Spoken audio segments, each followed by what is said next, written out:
Maglalabas sa susunod na linggo ang Department of Justice ng isang anti-bullying policy na magbibigay kapangyarihan sa mga piskal at action centers sa buong bansa na tumanggap at humawak ng mga reklamo kaugnay ng bullying.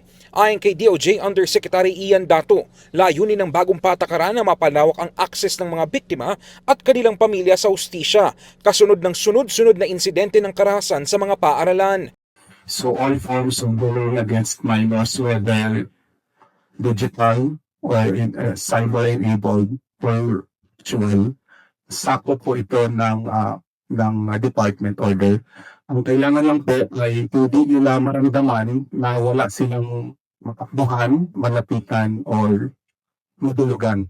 Matatanda ang 3 estudyante ang nasawi at mahigit 20 ang nasugatan sa pamamaril sa isang high school sa Tacloban noong June 22, habang 8 estudyante naman ang nasaktan sa magkakahiwalay na stabbing incident sa Cavite. Sa ilalim ng bagong polisiya, maaaring suriin, immediate o i-refer ng mga prosecutor ang mga reklamo sa mga paaralan na may pangunahing jurisdiksyon.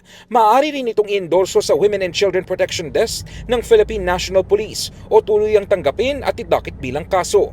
Ipinaliwanag ni Undersecretary Dato na ang mga hakbang na ito ay ibabatay sa Department Circular No. 20 na nagsisilbing gabay sa case build-up ng mga piskal. Dagdag pa ng DOJ, magiging victim-centered at trauma-informed ang approach ng bagong patakaran upang maiwasan ang posibleng muling pagdanas ng trauma ng mga batang biktima.